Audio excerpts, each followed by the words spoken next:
What's good, people? It's your boy Rhino. Welcome to MGTV. This is your latest Manchester United news. This is Let's Talk United. Listen, if you haven't already, please subscribe and please put post notifications on and like the video, please. It'll be much appreciated. Listen, man, we're going to talk about Jadon Sancho leaving in January. Um, it's kind of been a thing where I heard it a while ago, but sometimes with certain sources and stuff, you can't really always say, you know, where you heard it from and whatever. And it's just one of those ones as well. Rumors are always flying anyway, so people are always talking. People are always trying to figure out certain things. People have different opinions, but yeah, I caught wind of it a while ago, but obviously now it's in the mainstream media. Um, and yeah, it's interesting, man. I'm going to talk about that. And I want to talk about United's injury crisis as well. I think it's getting played down, to be honest. Because when we first had our injuries, like people were saying stuff, and then now everyone else has got injuries. Like people have changed, you know what I mean? So we're going to talk about that. Um, but yeah, let's start with Sancho, and then we'll get into the injury stuff. So make sure you're watching all the video. Watch to the end. It's not going to be that long. I'm going to quickly give my 2 pence. Let you guys know what I'm thinking. Interact with me in the comments. You guys let me know what you guys think as well, man. Um, to be honest, let me bring up the tweets that I was reading earlier. Give me 2 seconds. I think that would make it a lot easier so that so you guys can visually kind of see what's good over here. So it says, feeling is growing at Manchester United that Jadon Sancho's career at the club may already be over. That's from Rob Dawson, ESPN. Check my maths good. Then you've also got here. Let me make it bigger for you guys. So suggestions that Jadon Sancho issued an apology immediately after the incident, but it was not accepted or far from the truth. This is kind of old news, but I haven't really spoke about it. So I'm just going to summarize through it very quickly and then we talk about it. Manchester United will look to offload Jadon Sancho in January after being told by Eric Ten Hag that he's a disruptive influence on the club's other players. It's from the Daily Mail again. Ten Hag is understood to have told the club that the attitude of the other players in training has improved since Sancho was exiled. Ten Hag is demanding that Sancho make both a public apology and say sorry in front of his teammates before he can return to the squad. A stance which has the full backing of his employers, but 5 weeks after the Arsenal game, there is no sign of reapproachment. Yeah, and that's just some other news. So, yeah, in my opinion, I feel like should Jadon Sancho apologize? I can understand why he wouldn't want to, um, because he's already put out a statement and he said what he thinks. Him apologizing is gonna come across like he's backtracking and he wasn't really he weren't right basically like, but I don't know. For me, I personally like I understand it. Obviously, Sancho, where he's grown up is not too far from where I've grown up in it. So I get it. I understand, growing up in the area of South London, you feel me? But for me, I just feel like the way football is going now, players shouldn't go out in the social media and do certain things unless it's like a mad serious allegation and you want to stick up for yourself. Fair enough. But Ten Hag, obviously, we've learned over the year and a bit that we've had him how sometimes he says certain things and he's still learning. I personally can understand why you might feel a way if someone's saying you're not training at the right level, but then you are. But then again, it's he said, she said. Sancho does have history of other complaints from other teams and whatever. But at the end of the day, it doesn't mean Ten Hag's right. Like, I feel like a lot of things that Ten Hag say is being watched with a microscope, and he's come from the Dutch league. Fair enough, he has to understand the difference and the way you say stuff and the way you deliver it and whatever. But sometimes I feel like we're too harsh on what he's saying. Like, cool. the errors come to her ends thing, I can understand like, yeah, who are you? But sometimes he might have just said, you know what, not everyone's thing lasts. And the way he said it, it came across cocky, but he didn't mean it like I'm coming to end errors. He just meant it like, you know what, not everything lasts for long, you know? And even with Alfonso Davis, when he was like, oh, he's not the best in defense, he's more better going forward. You know, we say that about people like Trent all the time. Trent is good going forward, but he's not good at defending. Wan-Bissaka is decent defender, but not good going forward. So I think that's what Ten Hag meant. You know what? Let's capitalize on the fact that his stronger side is more of going forward than defending. So hopefully we can capitalize on that. But obviously, the way Ten Hag speaks and the fact he's Dutch and the way that they speak direct and they deliver their words differently, sometimes it comes across wrong. And that's what I think, you know. But yeah, moving on to what I'll say next. Just to conclude this thing, I don't even want to go over it because it's kind of old news and it's just been dragging along. I just feel like, you know, do what McTominay done. You know, yes, he's not always the best player, and sometimes I can see his head's dropped, but he's not scoring those 2 goals if he's not trying. You know, and we know Ten Hag wanted to get rid of him. We know that he wanted to leave as well. It looked like, you feel me? So I just think at the end of the day, just bro, you know, just firm it. Say, you know what, or even apologize in a certain way. You know, apologize for putting that post up, but you can make it clear that, you know what, like you did feel like how you felt, but you apologize because you didn't mean to disrespect the manager and undermine the manager. We'll meet him halfway, because you putting up the post, Sancho, is a bit mad. You feel me? But I get it. But it is a bit mad.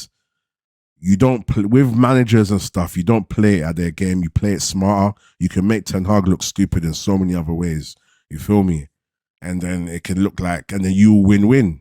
And even if you do want to move in January, which is the rumors, at least you know that you're going to get more of a chance of more clubs being interested in you. You know, there might be clubs interested now, but playing good football and doing your thing and keeping yourself match fit and all of that is going to help, you know. But yeah, that's my 2 pence. I just feel like as a player, just be smarter in the way you respond to your managers and don't, you know, don't take everything so literal. You know, his response did make it a big thing and it made it seem like Ten Hag was moving crazy. But obviously, there's loads of things happening behind the scenes and Ten Hag didn't really have to say anything. He could have just deflected it. But yeah, let's move on anyway. Man United's injuries, yeah. I've had so many debates with different rival fans. I've had so many debates with other United fans and whatever. I'm tired of people saying everyone's got injuries. I'm tired of it. I'm tired of hearing it.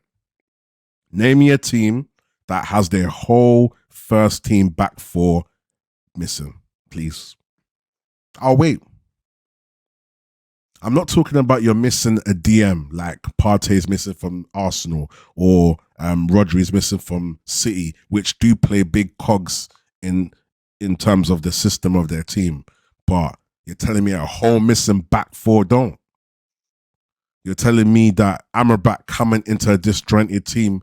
Yes, you could talk about Ten Hag should have implemented his style so that whoever's in and out, it can kind of fit the puzzle. But for now, this is where we're at. We've got 3 left backs missing. 3. Yeah. We've got Malacia missing. We've got Shaw missing. Yeah. We've got Reguilon on loan missing. 3 centre left backs missing. Did I say 4? Or it's 3 from my knowledge. 3. Then you've got someone like Lindelof that had to play left back and Dalot playing right back, but I think they played the other way around. You know?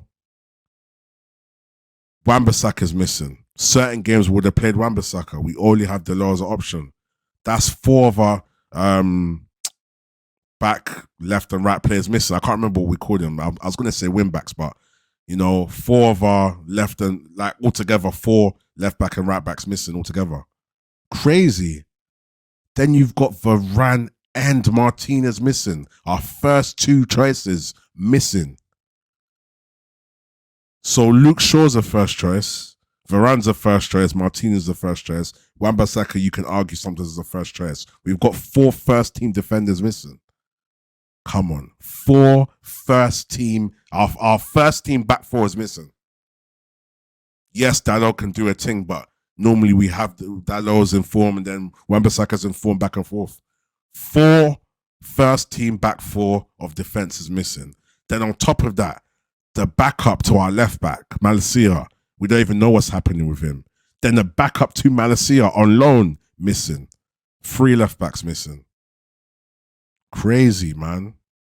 Crazy. We're playing with Maguire and Evans, and they didn't have a bad game, sorry. They had a great game. Big up Maguire as well. I love to see players do well. Big up Maguire. You feel me? But yeah, so Varane and Martinez missing. And then who else is missing as well? So we've got Lindelof. Let me check something actually, because let me see. I feel like I'm missing someone out. And I could be completely wrong. So we got Lindelof, Maguire, Martinez, Malacia, Reguilon, Varane, Diogo Dalot, Luke Shaw, and Wan-Bissaka. Okay, cool. So we've got 1, 2, 3, 4, 5, 6 players missing just from our back four. And one of them's the backup, yeah, for our left back. The other one's the backup for our right back. And then we've got our 2 first team centre backs missing. It's crazy. So how many injuries? That's crazy. And then Sofran Amrabat took a while to implement himself in. Mason Mount was injured a bit. Then we've got Ahmad, who was going to get integrated to the team, and Kobe Mainoo missing as well. And Kobe Mainoo definitely plays a big part into the integration of a new DM as well. And then obviously our front line 4. Everyone's back now, I think. Everyone's back still, except for Sancho. Sancho's obviously going through what he's going through in terms of what's happened with the club. But yeah, I think people underplay how bad we've got players missing. And like, yes, there's still a lot of things Ten Hag can be blamed for, but listen, people, man, we've got a serious crisis at Manchester United. This injury crisis. I don't want to hear everyone's got injuries. I don't want to hear it. It's true, but how serious are those injuries? You know, would you rather have one DM missing or your whole back four missing? Pick. Like, you know, and then Onana's not in form as well. All of it plays a part. He's got to do better. And check out my last video. I'm going to put at the end of this video as well. But yeah, man, I think the comparison to our injuries gets played down a lot, and people just don't see the gravity to what we're missing, you know, and how thin our squad is.